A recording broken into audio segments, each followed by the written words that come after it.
Hello everyone, welcome back to Unstand Release, and today we're going to talk about the Fringer NF-FX adapter, like this. Okay, so I talked about this adapter briefly in the previous video, and if you haven't seen it, I highly encourage you to go see it. It's a bit long, and if you don't want to watch it all, you just go to the part at the end when I'm talking about adapting f-mount lenses to mirrorless cameras, and I talk briefly about what are these adapters compatible with and stuff like that.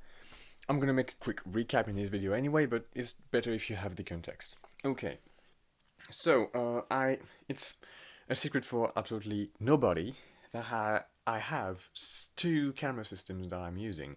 On one hand, I'm using Fujifilm, or this one has a sticker on. On one hand, I'm using Fujifilm, and on the other, I'm using Nikon. So those two camera systems are very different. They have, of course, different lens mounts, and one is a mirrorless system, the other one is a DSLR system.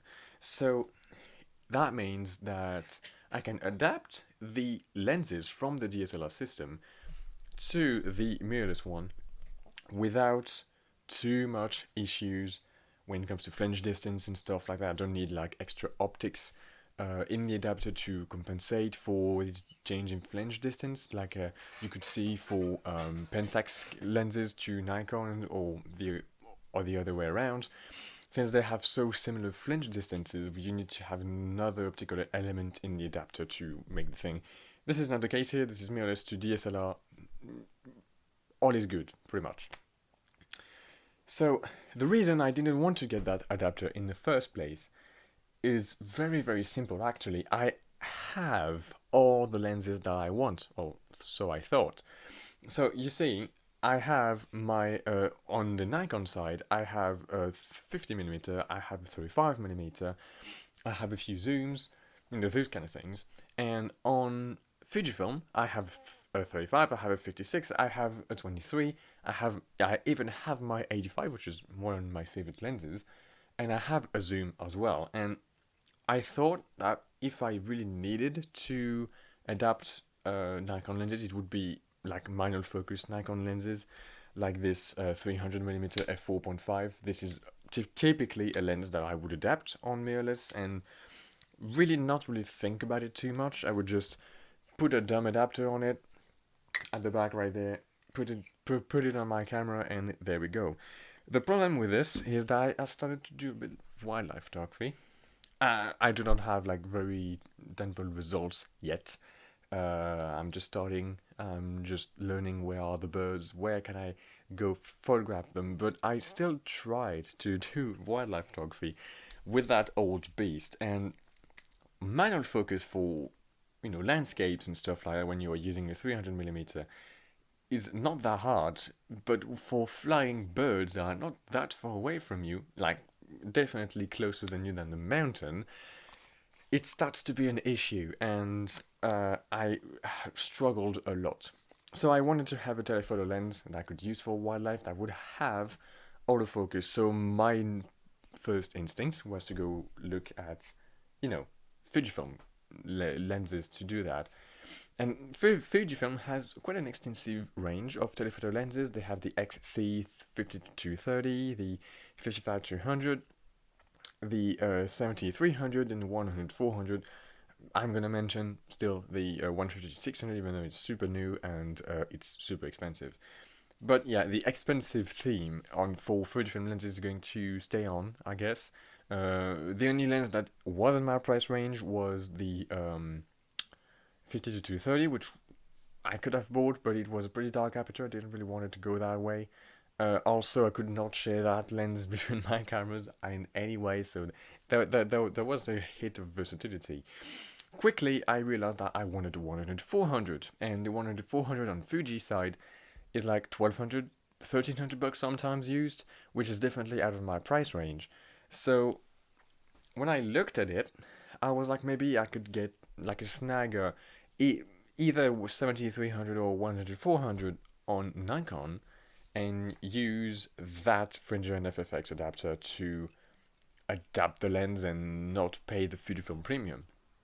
I would maybe compromise them a bit on autofocus performance, but I would still have autofocus, which is all I need really. I could use for all I know, I could use single point autofocus and not really to care that much to be honest. So you know, and so I settled on the only lens in the video today that I'm not going to have a comparison to on Fujifilm native lenses side, because I have most of the other lenses I have tested. I have a Fujifilm comparison which is close in focal length, so it's fair to compare them. But this lens, which is a Sigma 100-400 f5 to 6.3, if the camera can focus on it, this lens I bought for Nikon, and with the intention of adapting it to Fujifilm. So, how did it go? How does it work? That's all the thing there is in this video. I'm going to go over that. I tested a lot of lenses, okay, and I have, I would say, kind of a understanding of how that adapter works and how it affects performance compared to if you were buying just Fuji native glass. So, without further ado, let's get into it. So, let's settle the tests suite that I did. I tested five Nikon mount lenses. I tested the 35mm f1.8G DX, the nifty 50 for APS-C cameras. I tested the 50mm f1.8G, the nifty 50 for full-frame cameras. I tested two DX, so APS-C budget kit lenses, like this 18-55, and that 55-200. So those are the lenses I tested. I also tested the 100-400, but I do not have a Fujifilm equivalent for that. The equivalent for all of those lenses were to the 35 f1.8. I have the 35 f2, like this one. For the 51.8, I have the Viltrox, so still third party, Viltrox 56mm f1.4. For the 1855 and 55-200, I both compare them to the 18-135 from Fujifilm. So, what were the results? How did I really measure the autofocus? I didn't really have a way to measure it. I do not have that kind of testing suite or anything like that. So what I did was, with what I could do. So the Fujifilm cameras, even where they are set up to release priority, they still reduce their burst rate if the lens is too slow. So I measured that both with the X-T1 and X-T2 to have cameras that are shooting at the same speed but with different sensors, because it is a thing on the Fringer's website saying that different sensor types could affect performance. We're going to go back to that at the end of the video. And I tested also the XH1 with the battery grip, which can go to 11 frames per second mechanical shutter, to have two cameras with the same sensor but different burst rates. So I think it's pretty complete.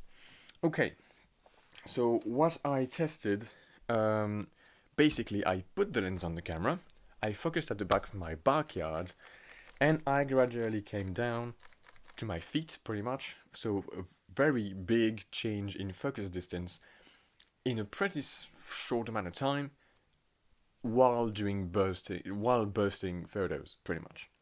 So all cameras were set up to their maximum burst rate. So the X-T1 and X-T2 were set up to 8 frames per second, and the X-H1 was set up to 11 frames per second. Before doing the test with the actual frames per second that I was getting, I also did an autofocus test, visually, what kind of confidence would I put in that autofocus, how fast was it, and stuff like that. So, what can we... I'm going to make a little bit of a recap here, okay, of all these results, if you want to pause and see it for yourself. It's right there, okay. Now, for what is the conclusion that we get that we can get out of this? My conclusion, honestly, would be that you can get, I would say, usable autofocus out of this, and this is the occasion to save you a lot of money for specific lenses. For example, if you want to get a 10-24, that would cost you about $1,000 if you want to buy it brand new. If you want to get it used, it's going to be about, 600, $700 sometimes for the new version, and maybe 550 for the old one of the 10-24.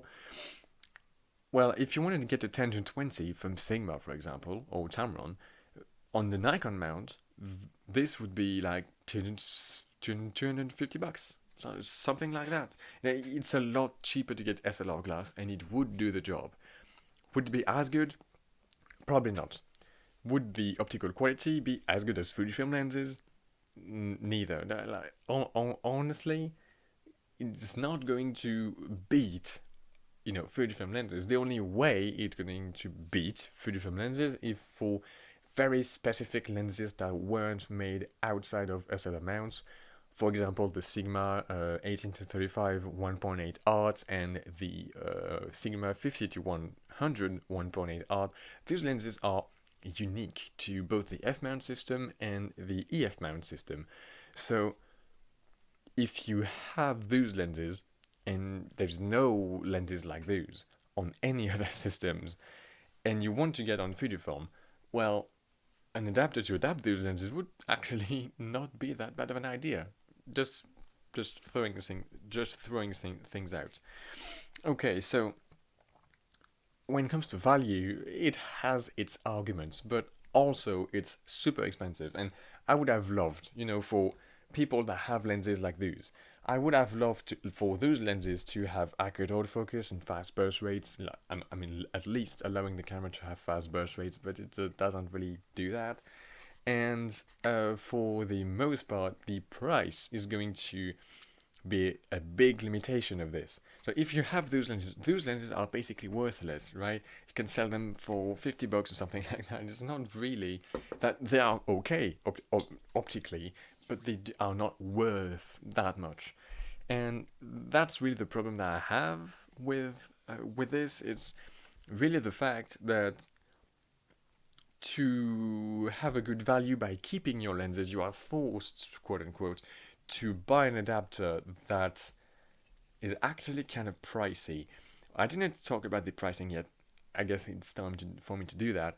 The pricing is really, really, really out of touch, I would say. I bought that one used, okay? I bought it for 250 euros used. It was barely used, it was almost like brand new. I couldn't see any mark or anything like that. Basically, the dude used it and then sell it like maybe next month, I don't know. But he sold it to me for $250. And to me, that wasn't, that was a price I was willing to pay because of this. If there was not this, I would have never bought that. Okay, but now I have the ability to, put some other lenses to the test and stuff like that. I have been using quite extensively the 50mm f1.8 on my Fujifilm cameras, and it works pretty fine. So that's a lens I use a lot. Sometimes, for example, when I'm carrying the 100-400 or that kind of thing, I already have the adapter to save a bit of space. I take the 50; it's smaller than the Viltrox one, that kind of thing. It's a bit of a practicality thing, but I had a use for it mostly for the 100-400, and that was because the Fuji equivalent was so expensive. But looking at it, if you want to buy that adapter brand new, man, you're gonna have a bit of a surprise, because brand new in France, at the time I'm writing this, it's 380 euros. It's $20 short of 400 euros, which is astoundingly expensive. And it's not the most expensive Nikon adapter yet. Like, I think the Photo Diox was 500 and something. It was crazy price. But yeah, for $400, you have smart adapters that are not even going to perform as well as native lenses, so you might as well just be saving a bit of money and buy native lenses, you know what I mean? That's what I did for most of my lenses, except the 100-400 on the Fuji side, because it was not worth it to sacrifice the autofocus performance. That being said, is the autofocus working? Yeah, it is. It is. I'm not going to say that it does not have any value. It has value. But I think it's not appealing to the person that just want to have cheap lenses on a mirrorless system that has expensive ones, like Fujifilm. I think it really is an appealing product for the person that already has a ton of Nikon glass, that doesn't want to sell that Nikon glass, and wants to keep using it. This is, in this instance, it's a wonderful adapter and it's super good. But there are some problems other than the autofocus. Let's talk about size and other problems. Second part of the video, because my camera is going to shut down. See ya. Okay, second part, we're going to talk about the adapter itself, not the performance. I'm going to talk about when I'm adapting lenses that are technically not compatible with it. So that's every lens that is not AFS or AFP, basically. So I have a few AFD lenses, for example, like my 12-24 and my 80-200. Those lenses are AFD, so they will not have autofocus. So the one problem that I had with those lenses was the fact that the image stabilization in my XH1 wasn't working. Let me explain. It was working, but I think it was not working properly. Typically, on the 12-24, I saw a few weird behaviors, I would say, where the image was drifting. And this is something that I've seen before, and that happened only when I was using a manual focus lens that had no connection to the camera, and I set up on the image, on the lens adapter setting, the wrong focal length. And so the IBIS is compensating for a certain focal length that the lens doesn't have. So the image is drifting. And that was the behaviors I've seen with that 12-24. And my guess is that the focal length is not accurate through the adapter, even though it puts on the EXIF data the correct focal length, it puts the correct aperture. And my guess is that on the moment, the Fringer adapter is not giving the accurate focal length to the camera's IBIS system. And same happens with the 80-200. I think that the focal length is actually super short, the one that the Fringer is giving to the camera, that is, because it was almost like I had absolutely no image stabilization with the 80-200, which is kind of a problem. So, yeah, there's that. On the subject of image stabilization, all the lenses that I have, Nikon lenses that I have image stabilization inside. So the 100-400, the 55-200, and the 18-55 all had working optical stabilization systems, so there was nothing to worry about here. And it was working about as good as on my Nikon cameras. The 100-400 was not as stable as when I mounted on my D700.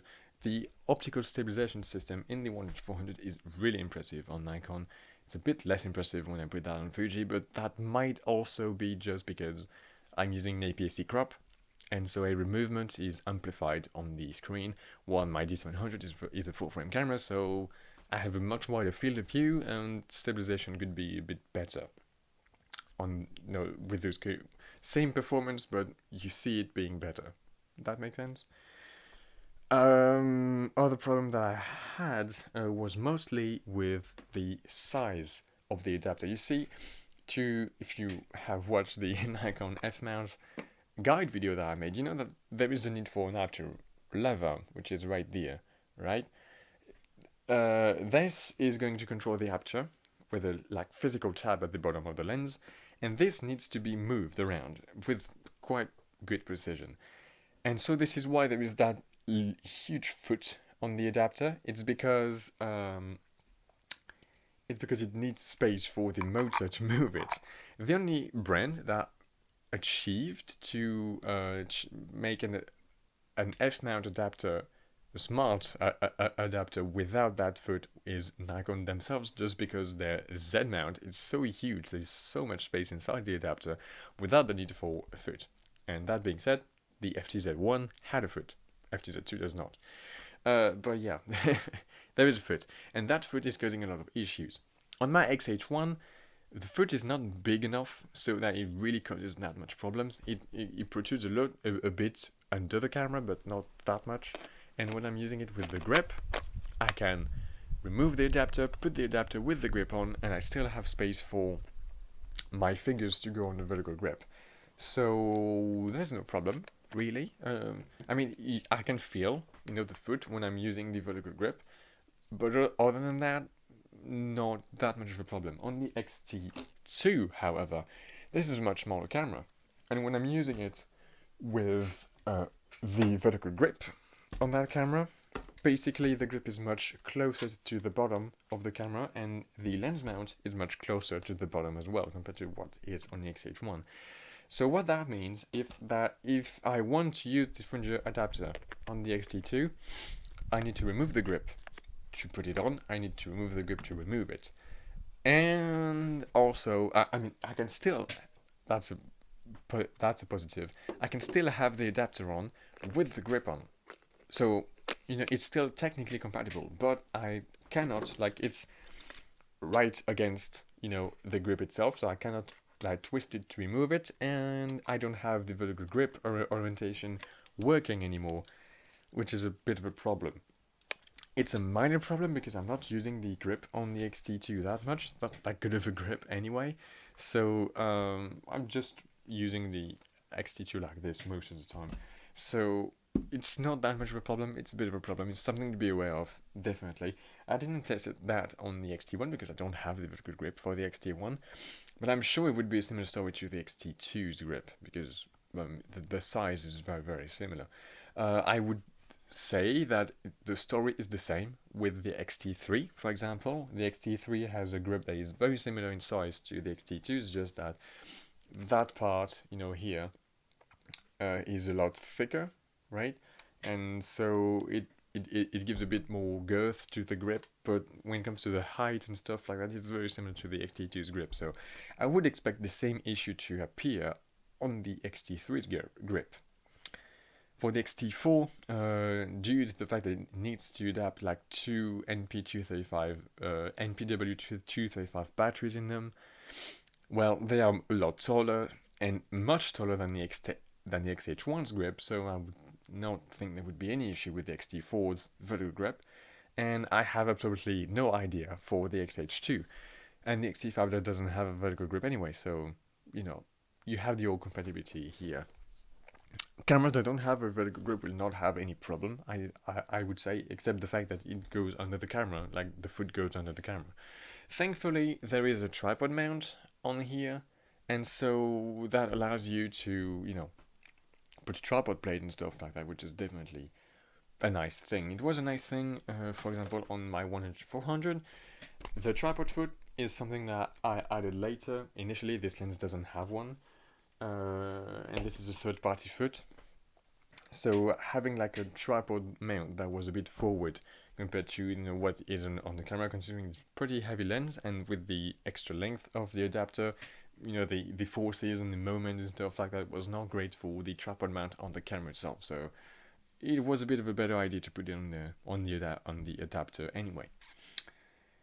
Okay, and that's about all there is to say about the physical qualities of the Fringer NF-FX adapter. It's all metal, and because there is a foot, you can have an aperturing like there is on the EF-FX Pro 2 from same brand. Okay, so I guess it's conclusion time then. In conclusion of this pretty long review, I believe I haven't watched the count yet. But in conclusion to this pretty long review of this adapter, I would say that it's a decent product. It's a bit on the pricier side. I would not really recommend it for anyone that just want to have a good budget experience. I would only recommend it for people that already have a lot of Nikon glass that they don't want to sell, or Nikon glass that they want to continue to use without the need of buying Fuji glass, basically. For anyone that just want a cheap way to adapt SLR glass to their camera, I would highly suggest that you look on the EF-FX Pro 2 from Fringer as well. There's also Viltrox adapters for EF glass, but I would highly suggest that you avoid those. Go watch Pal2Tech videos about the EF to FX adapters. He made a video that is going quite thoroughly about different types of adapters. He quickly mentioned the Fringer NF-FX, and it appears in the title of the video weirdly, but there is nothing like that. So, with that said, should you buy it? If you, as I said, if you already have Nikon lenses, yes, sure. If you don't, maybe go on EF route, and otherwise, maybe just keep on Fuji, I would say. Alright, that would be all for me. I hope this video helped you, steer toward the right direction if you wanted to get it, or if you were on the verge of getting it. Maybe something was a deal breaker for you, and you realized that it was not as good as you thought it was, or you realized that it was perfectly fine for your use case. I don't know. Anyway, I'm going to thank you for watching, and see you in the next one. See ya.